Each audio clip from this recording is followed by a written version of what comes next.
Are you a podcaster? Maybe you've got that big idea and you're looking for a network to join. The multi-award-winning Ozcast Network can get your content to eyes and ears all over the world. Join now for the first month free, and you could be featuring this sound at the beginning of your podcast. Ozcast. Simply head to ozcastnetwork.com for details.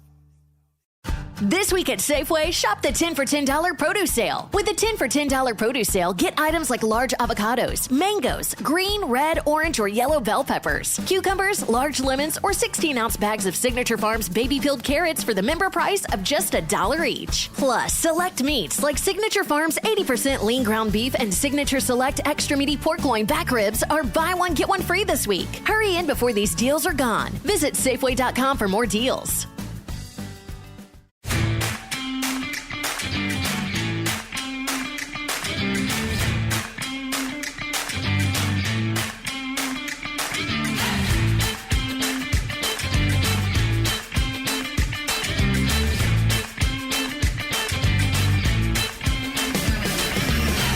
Hello, Nest family. We are nearing round one. This is your match committee special episode. The trial games are out of the way and we are gearing up for the Gold Coast Suns in a couple of weeks at Optus Stadium. Drew Jones, it's here and we can look through every single angle of the West Coast Eagles now before they hit Optus for the first time this season.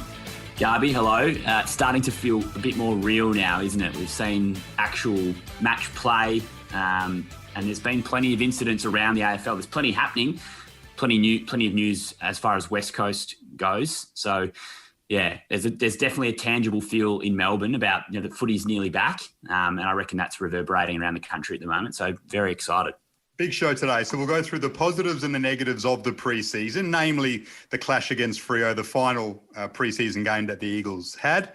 We'll go through some of your questions, some really good submissions. So thank you. Plenty of stuff that pretty much goes straight into the rundown for the show, which is great. So thanks to everyone for your feedback. Hopefully you'll enjoy the question answers that we give you. We'll look at the Willie Rioli situation. So great news that Willie will be back midway through the season training with the team and then joining them just before the finals. Fingers crossed if we make it. We'll give you our round one team. So we'll go through and give our round one team, the official Nest round one team on Match Committee will give you, and then some fantasy picks. So it's draft week for a lot of people coming up. I've got 3 fantasy drafts in Melbourne starting on Wednesday. So I'm flying into Melbourne tomorrow for my fantasy drafts. What a nerd, but I absolutely love it.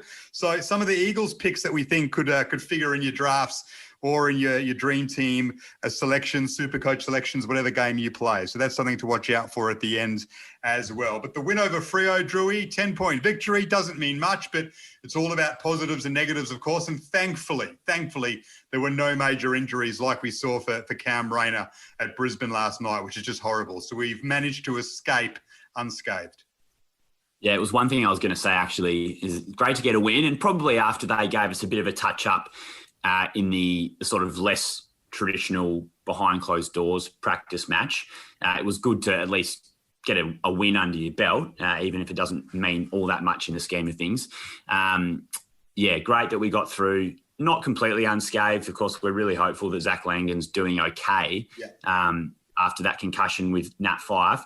And it's interesting, Adrian Barrich talked about this. He said that maybe derbies in the preseason aren't such a great idea because you are going to go that little bit harder than you normally would in a preseason game. I was so impressed by Zach Langdon in what I saw in the first half, or as long as he lasted. But also, Nat Fyfe was coming the other way, and he stuck his head down over the footy. You got to be brave to do that. Fyfe is an absolute wrecking ball. And unfortunately, it has a very hard head, it would appear. So, we hope Langdon's okay.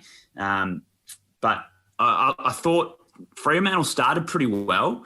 And there was definitely a little bit of intensity in that match early. I reckon almost at the opening bounce, was it Nick Nat and Shuey laid that big tackle on James Aish, and they sort of rode him into the ground and tried to make a little bit of a statement early. And Fremantle's pressure was good. West Coast were able to sort of weather that storm a little bit, and they end up winning the game. Probably should have won by more than 10 points, but probably by the end, a bit of the intensity and sting had gone out of the game. But there were some good performances. What did you like, Garby, from what you saw? Liam Ryan, first and foremost. I mean, he just looks like he's going to be one of the more valuable players in the competition. I mean, Robbo named him at number 11 in the top 50. Do people care that much about the top 50 anymore? I don't think they really do, but still, that shows where he's recognised by some, astute minds in the comp. He just looks as if he's going to be... So taking a soccer mind frame, Drewy, people know that's my background a bit as well, almost a free roll. Like, you can go wherever you like, all right? You're sort of a half forward pocket. We want you there at times. But if you want to go all the way up to the wing, through the middle, Liam, you're playing that well at the moment, just go. And fly when you want to fly and just cause havoc wherever you want to cause havoc. He's playing with so much confidence at the moment. I like the insight from Nick Nat at the end of the game when he said he's not really a fan of preseason. He just lives for the footy. And it's almost as if he's clicked into gear now and said, all right, enough of the running and the drills. Let me show what I can do. And he's just playing for a guy who's so quiet with so much positive arrogance, right? Like attacking every contest. So he was the man who stood out for me, and he just looms as such a crucial player for our football club. Like, he's right up there now amongst our best players. He's got serious claims to go number one pretty soon. So he was the standout for me. Yeah, so I think you can, I think you tweeted it on the account. I think you lock him in for All-Australian this year. Injury permitting. All things being equal, he plays, 18 of the 22 games. Lock him in for 30 goals, probably 25 goal assists. And if he's so silky with ball in hand. I don't know if there is a better field kick than him right now. And I think arrogance is probably the right word when he has the ball, but he just looks so self-assured, confident, and almost always makes the right decision. He's like a slightly less ambitious Lewis Jetta with the ball. But Jetta would just bite off ridiculous kicks. Ryan probably more does it in the front half, but he's probably a little more reserved, or maybe he just executes a little better. But he works the angle so well. He's a 360-degree player. And me and my mates have a running top five, our favourite sort of players in the league, who we sort of claim as our boys. And Ryan's got to be in everyone's top five to watch right now. So that was awesome. I'll give you one, Garby. I reckon our skipper has his zip back. So a few times around the ball, not only was he contesting inside, but he was getting balls breaking away, bit of speed. He was actually exiting out of stoppage, which he really struggled with last year. Whether he was carrying injuries before the hamstrings, who knows? But it was clear that Shuey was playing a little bit beat up last season. There was none of that at all against Fremantle. So that really excited me because we've missed that. So, that's an extra element that he brings to our team. So the skipper with his zip back. I noticed that as well. And one of the topics I think we're going to discuss a bit later on is speed.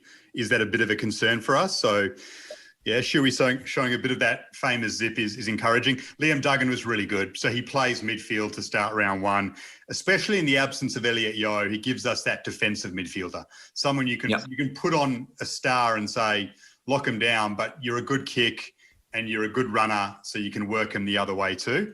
And he's another one who looks like he's added some speed. That was always my worry with Duggan, and he had a great season last season. But prior to that, I was like, has he hit his ceiling as a player because of his speed? He's just going to be a lockdown halfback. But I think he's changed his training. He's changed his body a bit. And he looks as if he's certainly added a few Ks in his sprints. And that makes a big difference. So, he was really good. And I think he's going to be just an important player for us early on. And he's not going to electrify in midfield, but he'll keep us ticking over. He'll maintain his man. And he's a very good field kick. So he makes us efficient.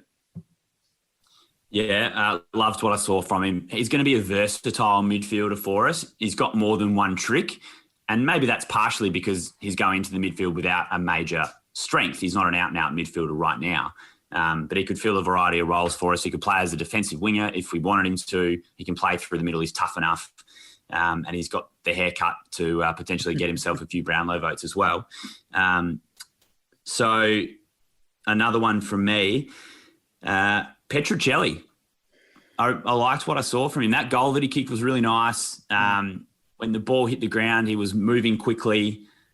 Definitely looked to step up on what we saw from Jack last season. So I think that's a big plus for us. And again, it's a tick in the speed column.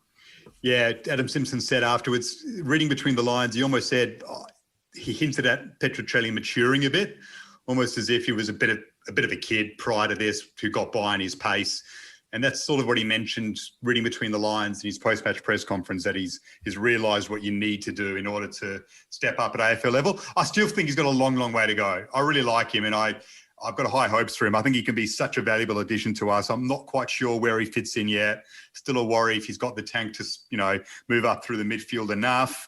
Is he going to be one of those players that fades out of games? Is he going to be a bit of a downhill skier and kick a couple when we win games? Is he going to stand up enough when we're up against it in situations? That's still my worry with him, but he's pushing for that round one spot. That's for sure. He's right in the mix, and it looks as if he's had a positive pre-season. Xavier O'Neill was really good. Like he's coming on. I really liked what I saw of him at the end of last season, and I think he just looks really clean. And when he gets it, it's head forward all the time. He's not one of these players that's head down, gets out of a pack, and then, is there an easy option wide that I can hand it off to? It's head forward all the time when he's got the ball in his hands, and it gives us a bit of directness. He's pretty clean too. I don't think he makes the round one team, but he's giving them a lot to think about.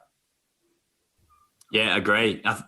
I was interested to see I always put him and Ainsworth together, and I'm like, who's going to sort of make the first move out of those two?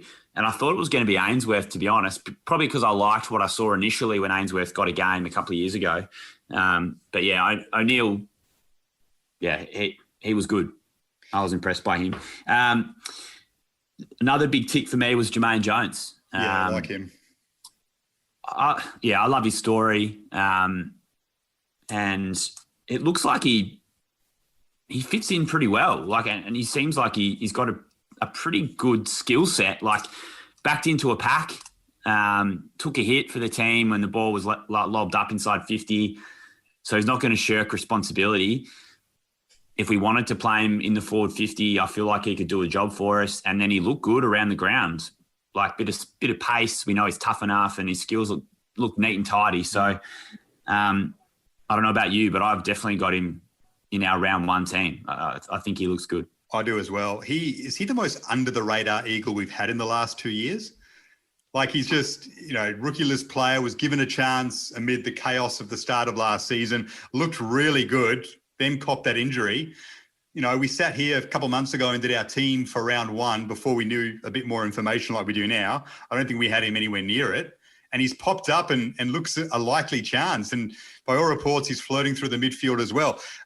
I think they recognise we need a bit more speed, especially with the new rules. And I think he's one of those players they've identified as an option to slot in there. And I think he's taken that chance. I think he also they almost use him subconsciously as a bit of a warning, if you like, to the likes of Petruccelli and Jared Cameron. You guys might have the attributes. This bloke's actually doing it. These are the kind of things that you need to do if you want to be in the round one team. So yeah, Jared Cameron, you may have bigger raps on you. Petruccelli, you may have had more opportunity so far, but you haven't done as much as this guy when he's been given it in the last 4 or 5 games that he's played. So I'm really liking what Jermaine Jones is bringing. I love Tommy Barrass's game. He just looked super confident down back. His second half of the season last season was excellent, and that was positive for us. Then he had the tragedy of his father dying, and you were almost a little bit worried what mindset he would be in, Tommy, going into the start of the season. And he just looked super focused, didn't he?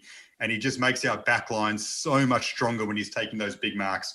I think he looms as such an important player yet again. And it's just great to see him, in contrast to maybe 12 months ago when he started the season slowly, or the 2019 after the premiership year. It looks like he's zeroed in, and that's a big tick for us. Yeah, so I liken it to, he's had his Australian Test batsman period where you come onto the scene and play really well, and then you get dropped back to the Sheffield Shield and you have to remember how to make runs again. The thing about Barrass is that he actually had to do it while still in the team, which would be quite difficult. So he had to work through his confidence issues as well as his motivational issues, which he was on record as talking about after 2018 being like, well, is this as good as it gets? I'm 22 or 23. But it looks like he's moved through that really well, and he's dealt with some really tough circumstances off the field, and he's probably a better player for it. So, really happy with where he's at. And, McGovern gets the plaudits and probably does the showier stuff, but Barrass is almost equally as important because he allows McGovern to play that way. I just thought, again, only one more positive for me that I've got in my notes is Brad Shepherd. Like, he's an absolute general. I think you can lock him in for All-Australian as well. I'm not sure there's a better rounded defender going around. Does everything so well. And he's a pleasure to have. Yeah, him and Dylan Grimes and one or two others right up there in the top group. That's why he's an All-Australian. Jack Redden looked better. So he was a player we said, probably was in the gun, if you like, coming into the season, could be squeezed out. And you know what? He's quite possibly might still. But I thought he looked a little bit leaner. I don't think he's going to get any necessarily his pace back, but it looked just as if he maybe had shed a couple of kilos and was a little bit trimmer, and that might help him a little bit. I've got him in the round one team as it stands. I think he's a player who could slide out, definitely, especially when Yo comes back and if some other players improve their form. Xavier O'Neill's putting pressure on, as we said, but a positive at the moment, Jack Redden. I thought he looked good. Yeah, agree. I sort of having watched most of the game. I was actually coming back from Cairns, so I missed a chunk of it. But from what I saw, I was like, oh yeah, he looks good. He's doing a job. So that was good. Harry Edwards, I thought was decent as well. Any negatives from you, Garby? I've got one for you. I think Nick Nat will be a lot better for the run. His tap work was fine, but around the ground, I thought he was poor. So hopefully he's better for the run. I think you have to add the caveat of, would Nick Nat urinate on pre-season? I'm not sure it gets him. It barely gets him out of bed. Like, I think. Come on. Does he really care? It's like, I've just got to chalk off the minutes. I don't want to get injured. I've had enough injuries. Like, just get me through this. And then when round one starts, I'll turn it on. Simple as that. Yep, that's probably fair. And is there anything else? What didn't you like? There's nothing I didn't really like. The only concern I've got is with the new rules and the game moving quicker, are we a little too slow? Is that going to be our Achilles heel this season? If we lose a couple of our smooth movers and our quicker players, is that where the Eagles are going to be found out? With the chip and mark game, it's been good for us controlling the ball and then moving it forward into our tools and being efficient in front of goal, but are we going to have enough zip off half back and through the midfield to really punish teams and then also keep up with teams when they're going the other way? That's my only worry I've got with the Eagles. Yeah, I don't have as many concerns going forward, but I do have concerns about back the other way. So that would, and I've got no reason to believe that Adam Simpson wouldn't be trying to address or have already addressed that, being hit hard the other way if we turn over the ball through the middle of the ground, because the rules theoretically should suit our kick mark game because it's easier to maneuver the ball, especially on the 45. So we were already doing that pretty well. But in games where it was shut down, that's when things started to get a bit tougher for us. So I wonder if the rules may suit us in some ways, what we were already doing. It's defensively, when you turn the ball over, are we going to be able to stop teams? So I reckon a really great test for that, Garby, is going to be the game against St Kilda. So Jared Waitley talked about this today. He said he thinks St Kilda at at Marvel Stadium might be the hardest game for anyone of the season. So we get a look at a team that does want to move the ball quickly, has a lot of great runners. We'll get a look at it early as to how we're defending. So who are our pacey players? I mean, obviously Ryan is, Cripps has got some toe. Kelly, when he's up and going. Jermaine Jones will give us a bit more pace. I mean, Petruccelli, if he's in the team. Shepherd can move really quickly and keep up with any forward that he plays on.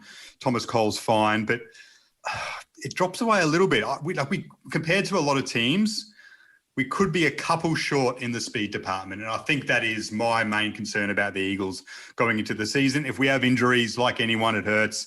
Maybe it hurts us a little bit more because we don't have as much depth coming through. Maybe we're a little bit top heavy with our A-listers. But that is my worry as an Eagles fan. Are we going to be found out for pace this season? It's funny how we always talk about the fact that we have 30 half-backs on the list. we don't have like an Adam Sard, like speedster off half-back, do we? Like, there's never anyone doing like a slaloming 5-bounce run off half-back. They're all great kicks and can intercept mark. Like, they can do everything, but they probably can't do that. Yeah. Like, I don't see Petrocelli being moved to half-back to do that. I don't see Jermaine Jones doing that. Like you can pick out the pacey players. I don't see any of them really transitioning into a speedy half-back. So, I mean, did we address that in the draft? Like, could Isaiah Winder do that? Or, I don't know is the answer. But that is an interesting – that's something we don't have. Like, you look at Carlton, if they play Zach Williams and Sard at half-back, they've got two. Yeah. Two guys who can break the lines and get through. So I mean, Sheppy can move. Cole's not slow. Jackson Nelson has got a bit of toe breaking off half back, but they're not quite at that top level of speedster in the competition. So I think that's a fair concern for us and Eagles fans to have. Let's get through some of the questions because there's some rippers here and it just helps us address a few more questions on the team. This from Nick Paratore. Who do you think will nail down the second ruck spot? He didn't think Vardy did anywhere near enough on the weekend. Do you see it being Oscar Allen who pinch hits, or is Bailey Williams straight in once he's back fit? Listening to Adam Simpson post-match, I think it's Vardy. I think Vardy was their pick for that game. Yes, he didn't do as much, but I think they go Nick-Nat Vardy and then it allows them to play Oscar Allen up forward more and just leave him there. And if they want to move him down back or let him roam up the ground a little bit, they can without having the restriction of the ruck roll. Agree. I think it's Vardy round one, experienced body, premiership player. And don't forget, he hasn't played that much footy in the last year, so he might need a couple of games to get himself going. But I don't think there's any doubt that Bailey Williams is going to play a fair bit of footy this season. This from Steve. Do you think Brandon Drew not being in the 22 that played Freo means he won't be there in round one, or was it a matter of giving him some more game time at waffle level? Do you see him in the 22? I don't see him in even the probably top 26 right now. I think it was a pretty bad sign that he didn't get picked for the game. Yeah. To be honest. If someone said to you, Garby, at the start of preseason, who's one guy we expect to come to preseason and bloody bang the door down, come back fit, come back like they mean it, like they want to be in the team? Like, Jared Brandon might have been someone you would have picked. Yeah. I think the second ruck situation actually hurts him. So Allen not pitching in the ruck and staying forward more means there's another tall squeezed out with Vardy in. And I think that's Brandon, even though he hasn't really been playing as much as a tall and he's been playing as a pseudo wingman. I don't have him in the 22 and I don't think it's a good sign either. So he's probably out and he needs to do a hell of a lot to stay a West Coast Eagle at the end of the year as it stands at the moment, you would think. But maybe there was another plan there. Yeah, well, I think his versatility helps him. Maybe it hinders him, but also we don't need medium to tall defenders and we don't need medium to tall forwards right now. We need midfielders. So unless he's going to become a gun midfielder, which might happen, he could play 8 weeks in the waffle and start getting 30 a game and then he comes in as a mid. So who knows? This one from Showan Khan. So he wants our combinations and our round one team. So what are we going for? Taking injuries into account, taking form into account, what do we think the 22 will be to take on Gold Coast? Should we move through it line by line? So back line, midfield, forward line, and then the interchange, Dewey? Yep, let's do it. Okay, so the back six I've got is Hearn, Barras, Shepherd, Witherden, McGovern, and Cole. Yep, same. Okay, so I think that's locked in. I mean, so is Witherden definitely in for you? There's a few people who are doing fantasy drafts who are, mates of mine that are going, is Witherden definitely going to play? I'm looking at the Eagles team. I'm not sure. I think he definitely is in, but there may be a little bit of a concern there.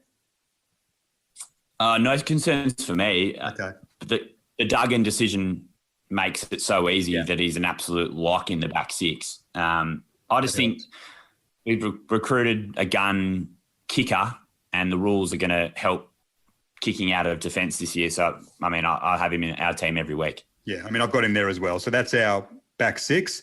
Our midfield, so I've got Duggan on a wing, Shuey in the middle, Gaff on a wing, Nick Nat in the ruck, and then Kelly and Sheed as the other two on ballers.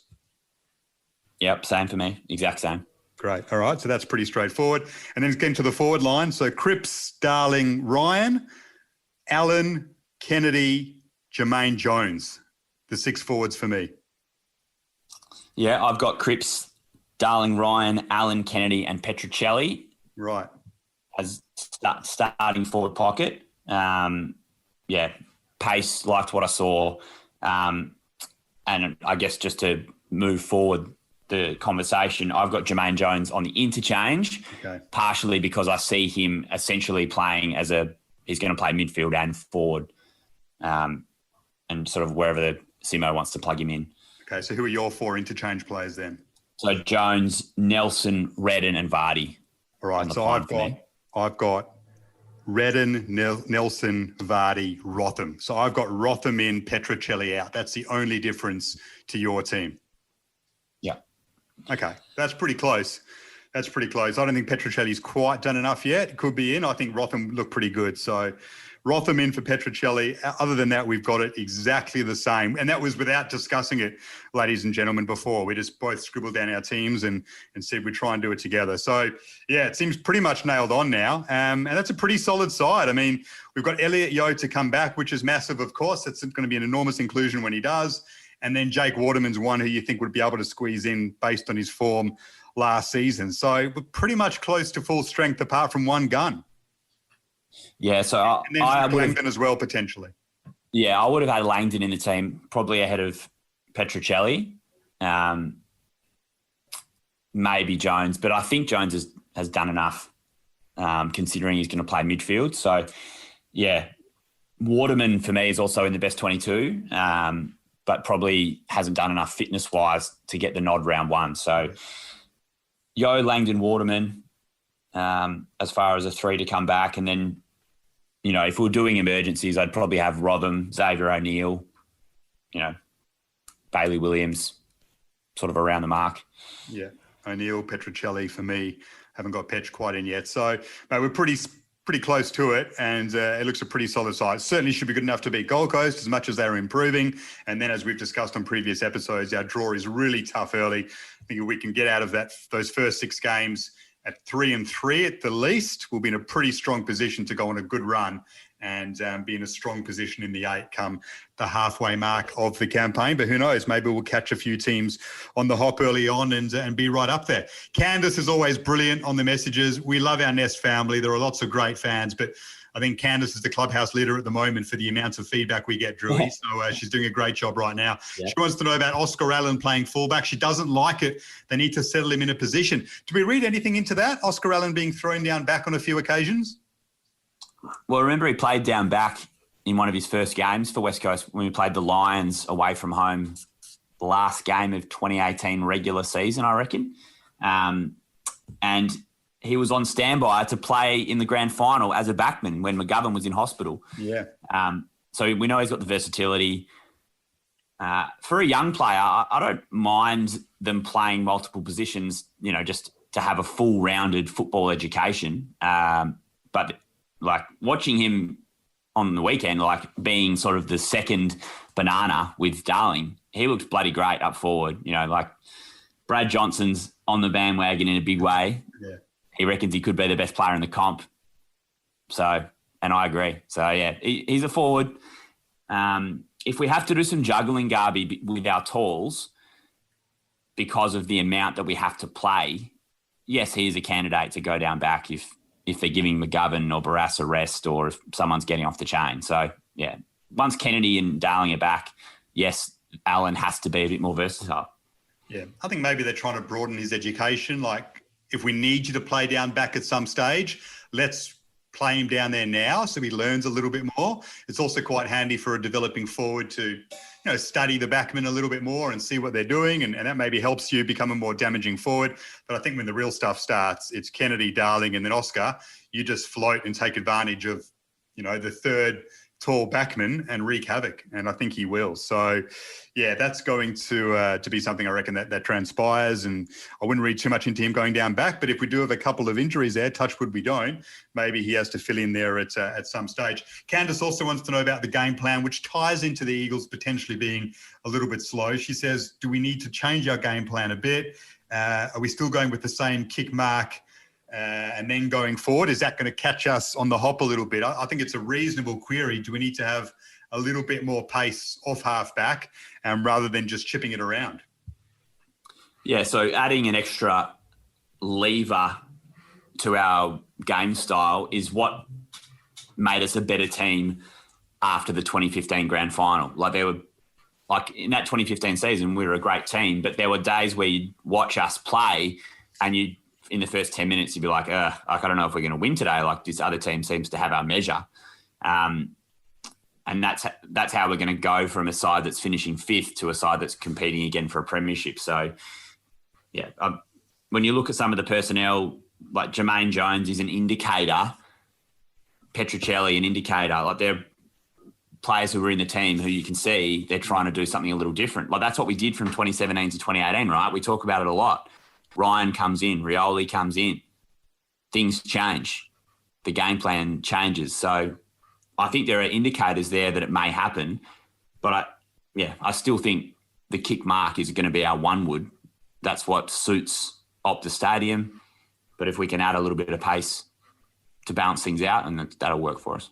The way I hit my drivers today, I hope it's not our one wood, or I hope it's a bit better than that. But yeah, that's still going to be the game plan, that's for sure. Hey, best fantasy pick. So Saturday night, I sit down with my mates and go into sports nerd mode, which is my favourite way to be. And I've got 3 fantasy drafts in the next week, which I can't wait for. So a lot of people will be doing the same. Drewy, I know you've got your draft on Sunday night. What are the best Eagles fantasy picks for our fans to look at when they sit down and compile their teams? Who are a few that stand out for you? Yeah, so I think in a draft league, if you can nab Duggan as a back, that's going to be a win. Probably if you want to really badly get him, I guess you could get him as like your second defender, maybe your third. I think Witherden should have a good, consistent year considering how much ball we chip around the back line. But he's obviously been a good fantasy player when he gets selected traditionally. One for the salary cap formats is Luke Shuey. You can get Shuey really cheap, and I think he's set for a big season. Liam Ryan, I don't mind as a flyer in a draft league as a sort of a 5th or 6th forward. I think he's better than that. I think he's better than 5th or 6th. Like, I had him in the second half of last season. He scored so well, and I think he's only going to score more as he pushes up the ground. I think Liam Ryan, if you had him in a draft league as your 2nd or 3rd forward, you'd be pretty confident, depending on how many you have in your league, of course. Yes. Yeah, well, I've done a few mock drafts where I've taken him when he's pretty far down the forward list still, but I look at the names and think, oh well, he's actually now. Sometimes it actually pays to draft good players. Yeah, and I think Ryan this season might be one of those. What do you think about Oscar Allen?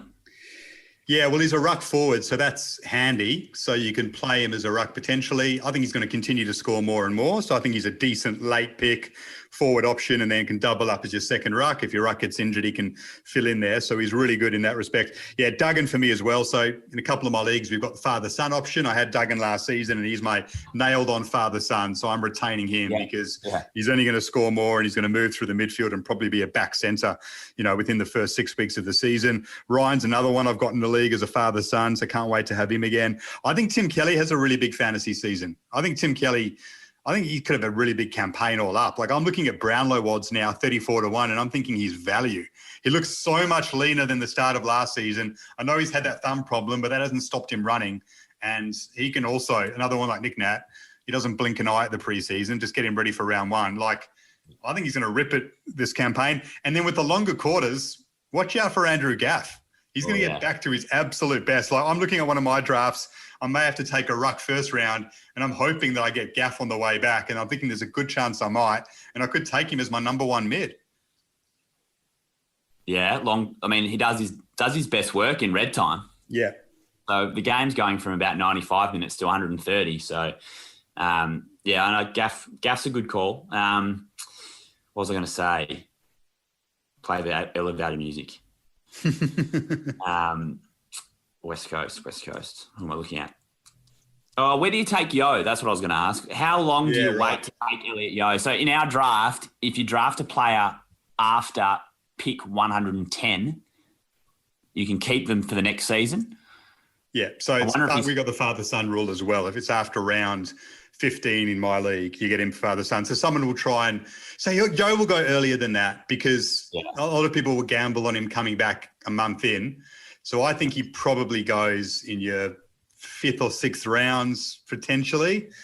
But it's a big risk because he might not come back until the halfway mark, and then he could come back for a month and not be right. And, osteitis, you just never quite know. So it's a risky one. I reckon he goes 5th or 6th rounds and someone takes the punt and says, yeah, I'm gambling on him getting back to his best and I can carry him for the first month of the season. So, yeah, he'll be an interesting one, no doubt. Hey, come round 21, 22, or maybe finals if your drafts carry into that stage, which is unlikely. Willie Rioli's going to be picked up off the waiver list, you would think. What a story. So we should finish on that positive note. Willie back training with the team from June. We finally have clarity, and then back from round 21 or 22, depending on what dates they fall. Just great news that it's all resolved. And Adam Simpson looked like he was ready to cry when he spoke to the media about it on last Friday. Yeah, I actually think despite all of the negativity, and we've talked about it a lot, this is probably as good a result as we could have hoped for. So although the process has been arduous, in the end, it seems like, a starter and everyone involved has taken into account the fact that he made a mistake and there wasn't as much malicious intent as there could have been. And he sort of had a bit of a moment and panicked. So, and that's the right decision as far as I'm concerned. So, and it's, now it's not so far away that you're worried about his future as a player, he's going to be back training with the team on June 20 or whatever. That's not very far away. So now I feel a bit better about him being able to get back to footy and get on with his life. And he's going to be able to actually come back as a functioning member of the squad. Like if he does play at the back part of the season, that's going to be a sensational story, and a great moment for West Coast fans and everyone associated with the club. To me, a 2-year ban is spot on.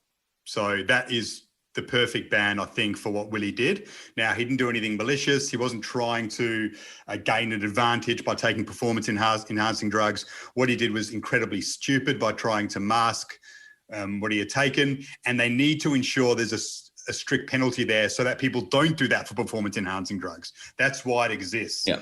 But I think a 2-year penalty is fair. Like if you're a player who is doing something like that, taking recreational drugs, you're not going to say, oh, well, it's worth me pouring another liquid into the testing tube and I'll cop 2 years. Like it's still a massive penalty, right? So you realise that if you do it, you're going to be punished severely. So I think 2 years is just spot on.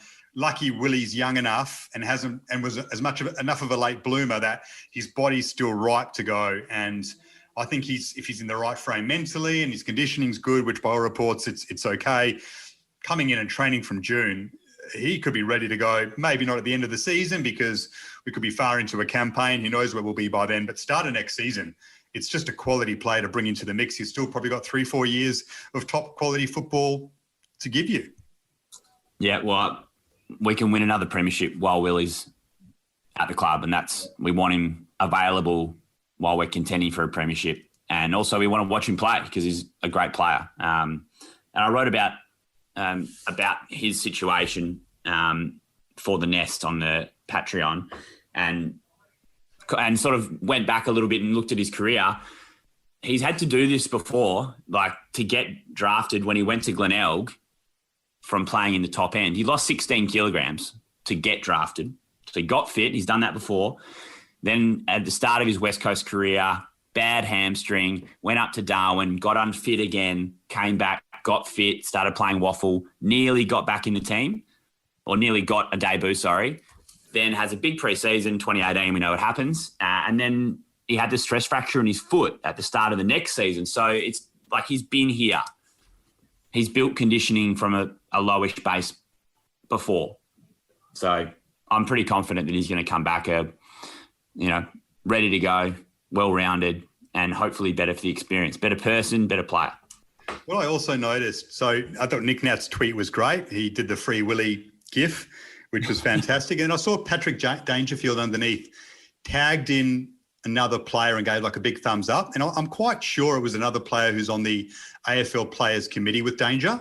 And reading between the lines on that, I'm like, the AFL players must have been in the discussions on this, saying this is ridiculous, and must have been involved.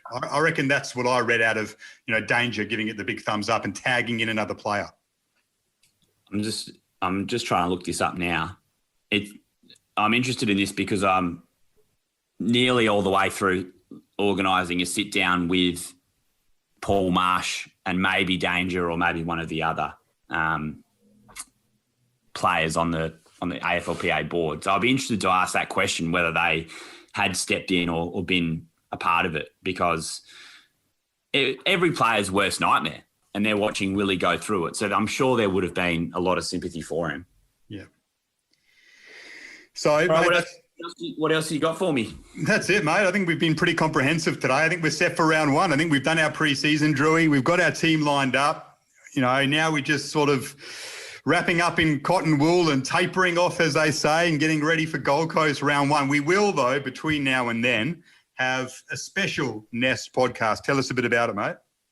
Yeah, so recently I had a chat with Tyson Edwards, who, of course, played over 300 games for Adelaide, but he's officially part of the West Coast family because his son Luke is a West Coast player. I think he may have got a couple of minutes for us against Freo in the Amy Community Series, but we took him in pick 50 or 51 in the draft. And it's a really interesting story because up until, or for most of his life, he thought he was going to be a Crows player, Garby, and he didn't have the best season leading into the draft, and the Crows changed their mind and had to call him up and talk to Tyson and say, I'm sorry, this is not going to happen.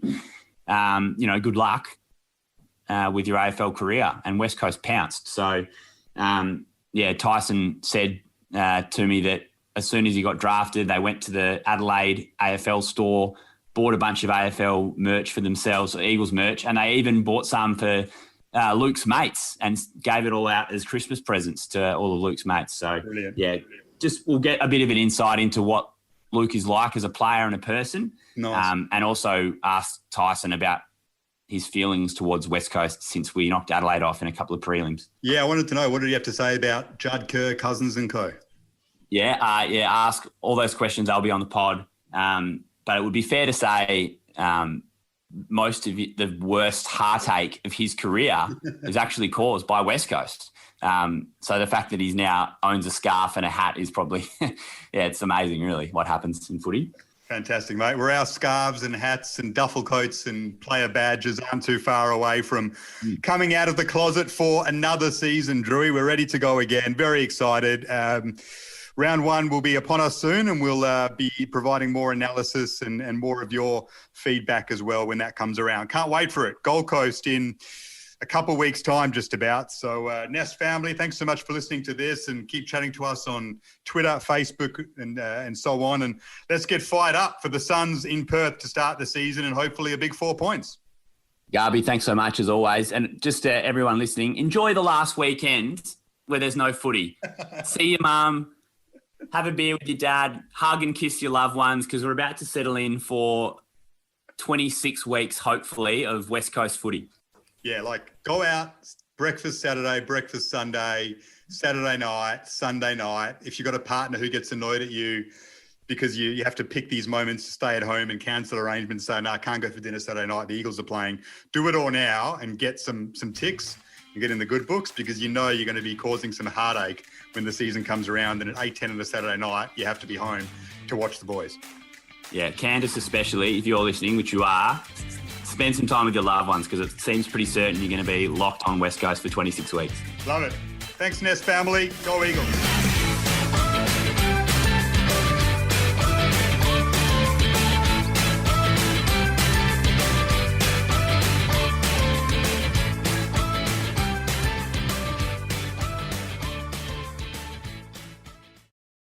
This week at Safeway, shop the 10 for $10 produce sale. With the 10 for $10 produce sale, get items like large avocados, mangoes, green, red, orange, or yellow bell peppers, cucumbers, large lemons, or 16-ounce bags of Signature Farms baby peeled carrots for the member price of just $1 each. Plus, select meats like Signature Farms 80% lean ground beef and Signature Select extra meaty pork loin back ribs are buy one, get one free this week. Hurry in before these deals are gone. Visit Safeway.com for more deals. Are you a podcaster? Maybe you've got that big idea and you're looking for a network to join. The multi-award-winning Ozcast Network can get your content to eyes and ears all over the world. Join now for the first month free, and you could be featuring this sound at the beginning of your podcast. Ozcast.